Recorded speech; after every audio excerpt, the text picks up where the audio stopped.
A paz do Senhor para a classe dos juvenis da nossa Igreja Assembleia de Deus do Distrito Federal, presidida pelo pastor Douglas Roberto de Almeida Batista, a qual sou professor, um dos professores titulares dessa turma, dessa classe. Hoje estudaremos a lição de número 13. Infelizmente está acabando o trimestre. Que pena, né? Mas um assunto muito bom, excelente. Estamos estudando nesse trimestre, na revista dos juvenis, sobre os conselhos sociais e espirituais dos profetas menores. Então, alunos, queremos dar boas-vindas a todos vocês. Mas para antes darmos início, nós vamos fazer uma oração. Feche vossos olhos aí em casa e oremos ao Senhor. Senhor nosso Deus e nosso Pai, rendemos-te graças, Senhor, mais uma vez de estarmos aqui, Pai, nesta manhã, glorificando o teu santo nome. Venha abençoar, Pai, a cada aluno, cada juvenil. Abençoa, Pai, nossos jovens, abençoa seus pais, abençoa, Pai, a nossa igreja, a família pastoral, abençoa cada família, Pai, representada, que o Senhor venha abençoar também a cada um de nós, abençoa, Pai, este mal que está sobre a terra, que está sobre a nossa nação, que o Senhor venha repreender este vírus, em nome de Jesus. Pai querido, fica conosco e nós já te agradecemos, em nome de Jesus. Amém. Vamos então para a nossa lição de hoje, que é a última. O título da lição, vamos todos pegar a sua revista, tá? Mesmo aí em casa, pegue a sua revista, vamos abrir na página da lição de número 13, que é a última desse trimestre, tá? Então vamos recitar o título da lição, assim como nós fazemos também todas as manhãs de domingo na Escola Bíblica Dominical, ali na sede no SAA. Mas infelizmente estamos em casa, cumprindo a quarentena, e que Deus abençoe a cada um de nós. Nosso título da lição: Malaquias, o valor da família. E nosso texto áureo está lá em Efésios, no capítulo 5, e no versículo 25.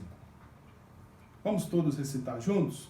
Eu aqui e você aí da sua casa. Vós, maridos, amai vossa mulher, como também Cristo amou a igreja e a si mesmo se entregou por ela. Efésios, capítulo 5, versículo 25. Amém? Nós teremos também como objetivos desta lição, primeiro, apontar o propósito de Deus para a família. 2, explicar que a aliança de Deus com o ser humano não o isenta do compromisso com a fidelidade.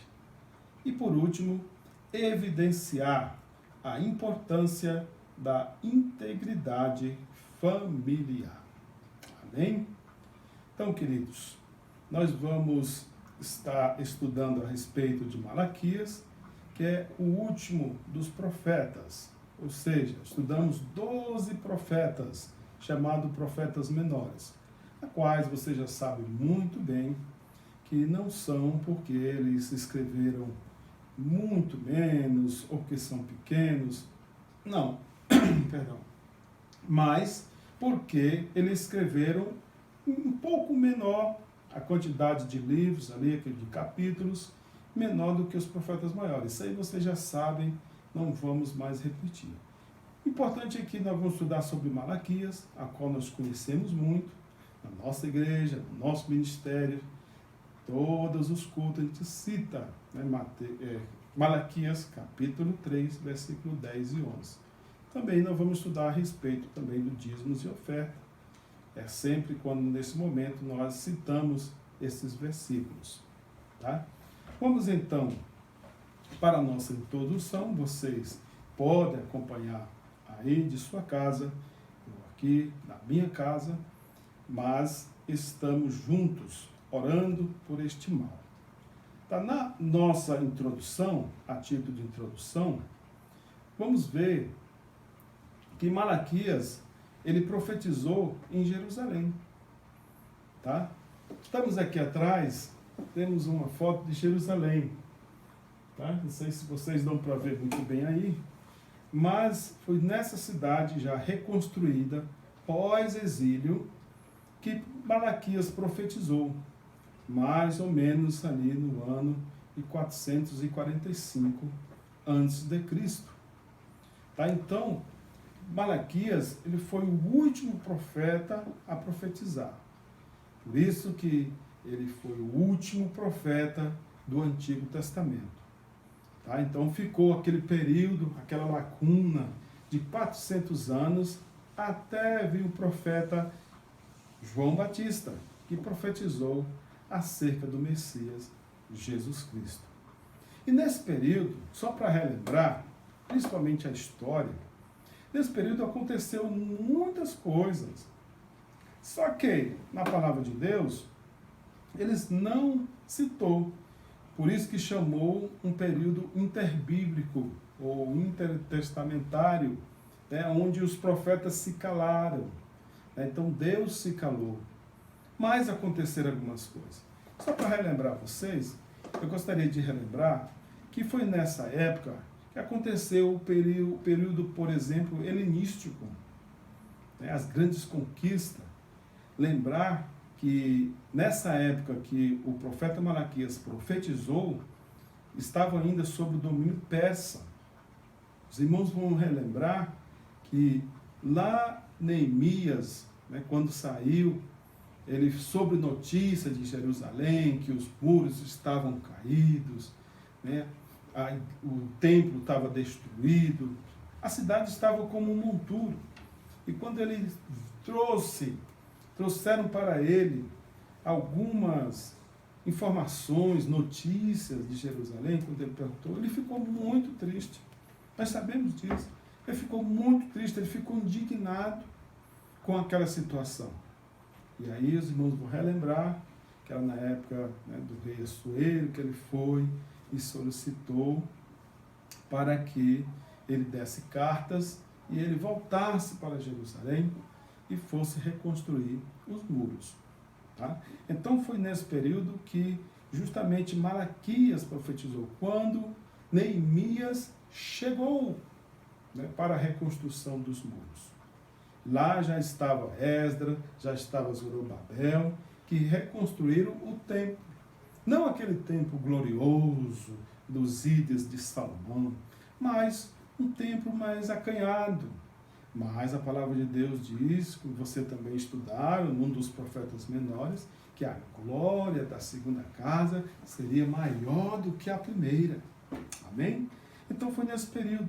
Então, nesse período também chamado helenístico, onde Alexandre o Grande, ele conquistou o Império Persa, né, que era governado por Ciro, depois por Dario, e Alexandre o Grande, lá por idos já de 330, né, a 166, foi o período onde a Grécia dominou, chamado período helenístico. Tivemos ali Alexandre, Ptolomeu, né, o Seleuco, Antíoco, principalmente Antíoco, o quarto Epifânio, que ele profanou o templo. O templo tinha sido reconstruído, né, e esse homem, que é considerado o anticristo, tá, ele profanou o templo. Ele levou um porco, que era um animal considerado imundo, e foi oferecido, né, a seus deuses ali. Tá? Então, ele proibiu também o culto da religião dos judeus. Tá bom? Nesse período também, houve o período chamado do Asmoneu, tá? Que Matatias, lá em 160 a.C., teve a revolta dos Macabeus, né? E por isso que tem os livros apócrifos, chamados Macabeus 1, 2 e outros livros. Teve também, em 63, que Pompeu invadiu a Palestina, e dando aí o início ao período romano.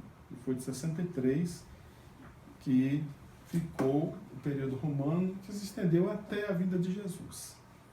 Tá? Então, teve aí já nos anos 30 a.C., Herodes o Grande, que foi justamente no período de Herodes em que Jesus, nosso meigo Jesus, ele nasceu. Amém? Glória a Deus. Então, só para os irmãos relembrar esse período, que período que Malaquias viveu. Foi justamente contemporâneo, tá, de Neemias. Esdras um pouquinho antes, Esdras já pegou um pouquinho de Esdras, já bem velhinho, tá, e Neemias, que reedificou os muros. E nesse período, houve um reavivamento em Jerusalém. Tá? Então, Jerusalém, né, a Judéia, ela foi reavivada. Vocês lembram quando Neemias chegou? Tá? Que tinha Sambalate, Tobias, que queria impedir a obra de todo jeito. Ele lá construindo a obra, né, fazendo um muro ali, com a outra mão com uma arma. E eles queriam convidar Neemias e seus companheiros para outras atividades, para festejos. Ele disse, não vou, porque eu estou fazendo aqui uma grande obra. E ele conseguiu. Neemias conseguiu reconstruir os muros, mesmo eles debochando. Eles dizem que até uma raposa poderia derrubar aqueles muros, mas Deus deu vitória. E o povo foi animado. Zorobabel, Esdras, né, leu a palavra de Deus para o povo, e o povo foi reanimado. Mas, com o passar do tempo, nós vamos ver aqui, aconteceu várias coisas. Então, o povo voltou a pecar novamente. Tá? É aí que eu quero me deter com os irmãos, eu quero me deter com vocês e darmos início à nossa lição. Sei que a introdução foi um pouco longa, mas é para entendimento, tá, de cada um de nós. Na sua introdução aí, ele vai falar sobre a obediência aos mandamentos do Senhor, que é o ponto fundamental para que vivamos de forma agradável a Ele. Lembra-se, lá em 1 Samuel, no capítulo 15, versículo 22, tá, onde foi falado, Deus falou que obedecer é melhor do que sacrificar.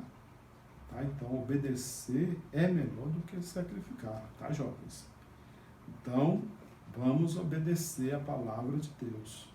Porque quando o povo desobedecia, Deus entrava com um castigo.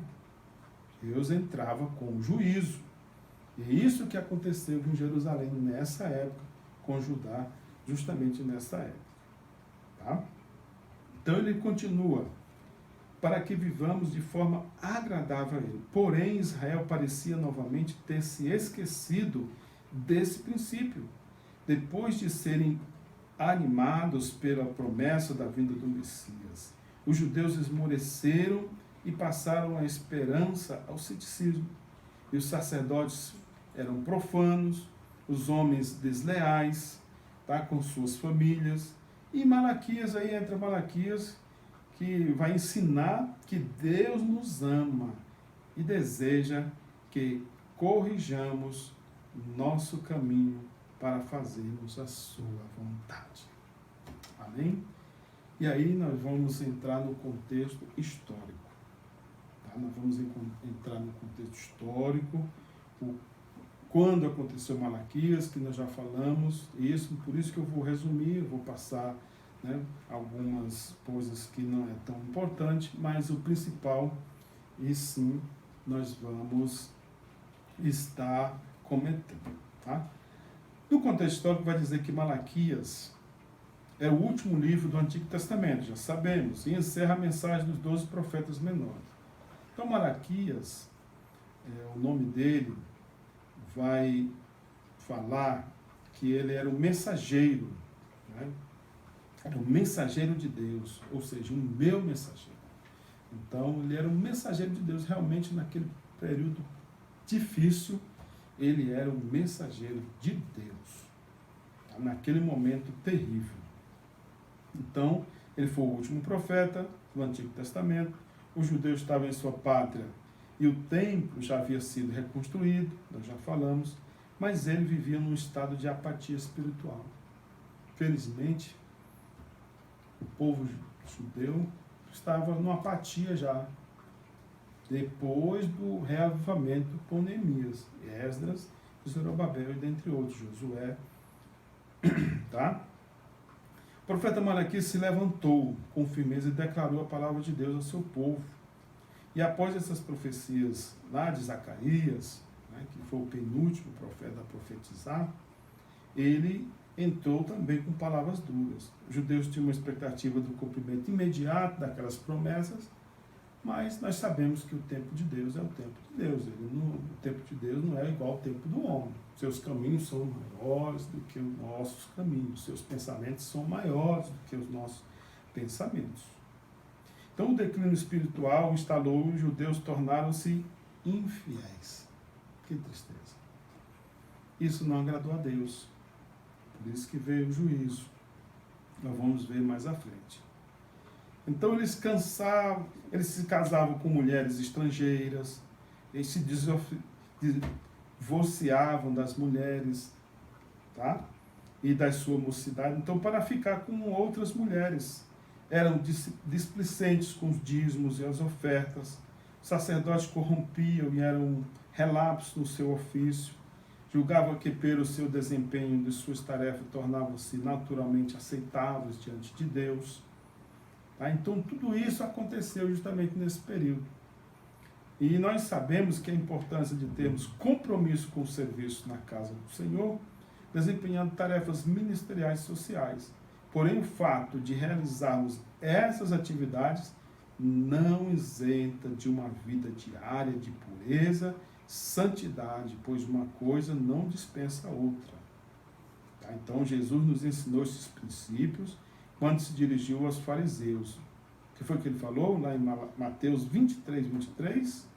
Ai de vós, escribas e fariseus hipócritas, pois que dai o dízimo da hortelã, do endro, do cominho, e desprezais o mais importante da lei, que é o juízo, a misericórdia e a fé. Deveis, porém, fazer essas coisas, juízo, misericórdia e a fé, e não omitir aquelas, ou seja, o dízimo correto, que não era cobrado da hortelã, do cominho, não era cobrado, era somente dos frutos maiores da terra. Isso aí eram temperos, então não era cobrado. Eles, para ser exigente, querer se mostrar, querer ser bonzão, eles davam inclusive, mas esqueciam do juízo, esqueciam da misericórdia, esqueciam da fé. Por isso Jesus chamou a atenção deles. E o dízimo era dado uma vez por ano naquela época. E eles não, ele dava de tudo.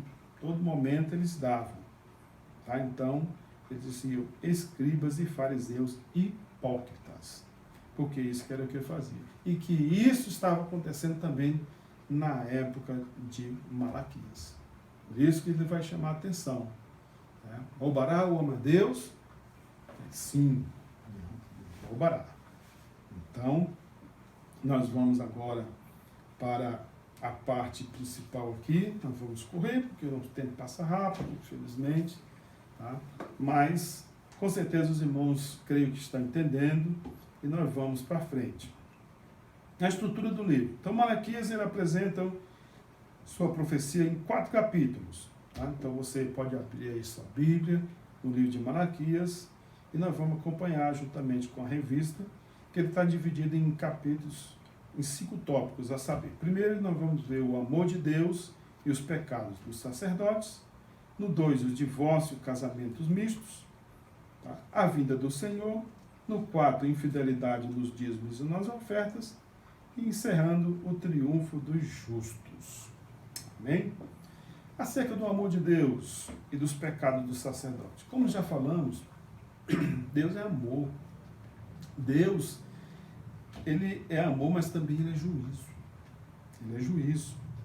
Então a aliança do Senhor com Israel e o seu amor constitui concertos perpétuos. Lembra da aliança de Deus com Noé, com Abraão, com Moisés? Então ele sempre fazia aliança com o seu povo. E com o povo de Israel de então, também ele fez. Mas, porém, jamais ele livrou os judeus da repreensão pelo erro. Deus não tolera o erro. não tolera de maneira nenhuma. Então devemos ter em mente que o amor de Deus não exclui a responsabilidade de sermos fiéis a Ele. Tá? Então, porque ao contrário, ele vai aumentar ainda mais. E ao rememorar o seu amor, Deus repreende os sacerdotes. Nesse momento que Deus repreende os sacerdotes. Repreende os sacerdotes. E há um dito popular que diz que o pior cego é aquele que não quer ver. E é o que estava acontecendo com os sacerdotes. Eles não estavam querendo ver o que estava acontecendo. Estavam roubando na casa do Senhor. Estavam oferecendo, né, animais coxos, animais cegos, animais mancos, doentes, enfermos, animais que eram até roubados, eles estavam oferecendo no altar da casa do Senhor, do novo templo. Isso é terrível, Deus não permite, irmãos. Deus não permite a abominação, Deus não permite o erro. Portanto, queridos, vamos fazer o que é certo, o que é correto. E o que é correto, pastor Dias? O que é correto é aquilo que está na palavra de Deus, aquilo que está nos seus mandamentos. Então vamos seguir, é o que nossos pastores pregam, nossos líderes pregam, a palavra de Deus. Então, aqueles sacerdotes estavam errando assim. Então o amor de Deus realmente, ele ama, mas também ele é justo, ele é fiel, ele entra com juízo. E eles ainda perguntavam, o que fizemos de errado? Com a cara mais limpa, o que fizemos de errado? Eles estavam cheios de si e vazios de Deus, como diz aqui o comentarista. Por intermédio de sua degeneração espiritual, os sacerdotes amaldiçoavam a nação, faziam o povo se desviar por meio dos seus maus exemplos. Tá bem? Então, essa primeira parte, nós ficamos aqui falando sobre o amor de Deus, os pecados dos sacerdotes, que realmente eles pecavam, sacrificavam animais coxos, manco, terrível, e ainda perguntavam o que estava feito de errado. Tá? No item seguinte, o subitem 2, vai falar sobre os divórcios e casamentos mistos. Por ser um povo separado para testemunhar o verdadeiro Deus, o casamento misto era proibido, pois resultaria na introdução da idolatria em Israel. Só para relembrar rapidamente, os irmãos lembram lá de Abraão. O que Abraão fez para o seu filho Isaac? Permitiu que ele casasse com mulheres ali da terra de Canaã? Não. Ele mandou o quê? Voltar lá nas terras dos seus parentes, né, de Arã, para buscar uma noiva para ele. Tá? Então, ele foi lá e realmente encontrou a Rebeca e aí sim se casou. Por quê? Porque Deus não permitia. Está lá em Deuteronômio 7, 1 e 4. Depois os irmãos procurem, pesquisem ali e leiam qual era a determinação de Deus. Não permitia que as pessoas se casassem com pessoas dali. Justamente por isso, para não cair na idolatria, principalmente. Porque sabiam que as mulheres iam conduzir eles à idolatria. Mas aí entra Malaquias mais uma vez, ele mostra o quanto Deus abominava essas relações. Pois além de quebrarem a aliança, desmantelavam suas famílias, tornando-se mau exemplo para os filhos, para nós os cristãos, e também o casamento, porque o casamento não é um simples contrato, como diz o autor. Pode ser rescindido quando uma das partes não está satisfeita. Não, não é assim. Tá? Então o casamento é uma aliança firmada diante de Deus e dos homens, é um compromisso valoroso até que a morte nos separe. Tá? Então o casamento é uma coisa séria. Vocês que são jovens, tá? Então fiquem atentos, é coisa séria. Por isso, antes de casar, existe a preparação, o conhecimento, que se chama de namoro. Depois tem o noivado, tá? E depois sim, se tiver tudo certo, conhecido, tá? Aí sim entra para o casamento. O casamento é para o resto das vidas, tá bom? Então, não vamos botar o carro, né, à frente dos bois. Tá? Então, espere o tempo de Deus. Espere o tempo de Deus. Peçam a Deus a pessoa certa, a noiva, o noivo. Peça para Deus levar até vocês. Não que vocês saiam buscando atrás de qualquer noivo, Façam uma oração contrária. Deus, mostra traga o meu noivo, prepara o meu noivo. Aí, porque Deus vai preparar. Agora, se você sair correndo atrás, não vai dar certo. O próximo tópico é sobre a vinda do Senhor. 2.3. Então, ele fala também sobre a vinda do Senhor. Ele alegra os corações também do sacerdote. Então, eles falam, chamam a atenção dos sacerdotes, chamam a atenção daquele povo, tá? Mas eles também falam sobre a vinda do Senhor. Tá? Então, os judeus se submergiram em confusão moral e perda de fé, olhavam para as nações ímpias, via a prosperidade, enquanto eles viviam em servidão e escassez. Tá? Então, eles julgavam que as pessoas eram felizes. Sim, amados, dando continuidade, já vamos estar encerrando, tá? Já vamos caminhando para o final, para a conclusão. Mas antes, vamos falar um pouco ainda sobre a infidelidade nos dízimos e na oferta. Como eu falei lá no início, vocês lembram? Que a nossa igreja sempre preza a respeito disso, ser fiel na casa do Senhor. Então, estava acontecendo também em Jerusalém, tá? Na Judéia. Eles não estavam sendo fiel com os dízimos da oferta. Por isso ele diz aqui, ó, a nação era infiel, Deus, da sua casa, a retenção voluntária dos dízimos das ofertas. Por isso que ele diz, em que roubamos o Senhor? E de Deus, sim, nos dízimos da oferta, vocês estão desviando, estão roubando na casa de Deus. Tá? E esses recursos, como diz aqui no comentarista, deveriam ser sustentar os levitas e suas famílias. Lembra que os levitas não podiam trabalhar, não receberam possessão, não receberam terras. Tá? Então, estava acontecendo isso, estavam roubando. Tá? Então, isso traía juízo de maldição para si mesmo e para seus familiares. Tá? Ele fala que os dízimos e as ofertas sempre foram designados para o sustento da casa de Deus. Portanto, para nós deve ser um prazer entregar um pouco do muito que ele tem nos oferecido. Tá? Então ele fala que ele termina aqui com essa frase muito bem colocada. Ele diz, ó, os dízimos, tenha em mente que você não entrega dízimos e oferta para ser abençoado, mas sim porque você já foi e já é abençoado. Amém? E o triunfo do justo, ele vai falar sobre o triunfo do justo, diz que Deus sempre mantém um remanescente fiel, né? Mesmo que nós sejamos infiéis, ele permanece fiel, e é isso que aconteceu. A Malaquias foi fiel, falou, profetizou para esses homens que estavam se desviando dos caminhos do Senhor. E a mensagem de Malaquias, ele conclui, já terminando, tá? Ele vai concluir aí na sua revista, você vai ver o ponto 3 aí, é a conclusão, que ele foi o profeta que mais falou sobre a preservação da integridade da família, e além disso ele apontou ausências de integridade moral e espiritual como fatores resultantes da ingratidão e da falta de fé e do povo. Então, as pessoas estavam se divorciando por qualquer motivo, estavam repudiando, se casando com as mulheres ali mesmo, da região, da vizinhança, e isso não foi muito bem, como nós já resumimos lá no início da história. As pessoas se casaram, e aí por isso que Deus se calou. Nós tivemos, né, esse período interbíblico, e depois só foi usar João Batista já lá próximo ao nascimento de Cristo. Tá bom?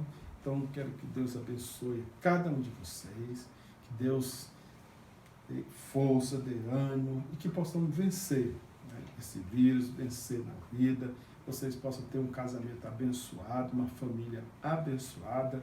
Então, Malaquias vai falar muito sobre a família, a perseverança da família, e a família é muito importante, é a célula máter da sociedade, e que nós rogamos a Deus que vocês também tenham uma família abençoada.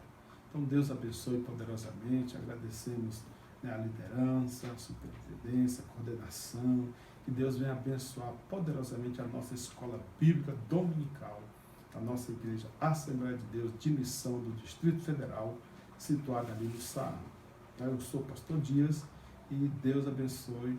Sou grato a Deus também pelo nosso pastor presidente, o pastor Douglas, que Deus abençoe a vida dele também e a cada um dos nossos juvenis. Deus abençoe a vocês e a seus pais. Para encerrar, uma oração. Feche vossos olhos. Senhor, nosso Deus e nosso Pai, queremos te agradecer, Senhor, por mais essa rica oportunidade que o Senhor nos concedeu nesta manhã. Que o Senhor abençoe a cada um dos nossos juvenis, a cada um dos seus pais, que dê força, que dê vigor, que possa superar esta fase, Pai, que logo vai passar, nós cremos, vai passar, este vento forte vai passar, em nome de Jesus. Abençoa, Pai. Em nome de Jesus, nós te agradecemos. Amém.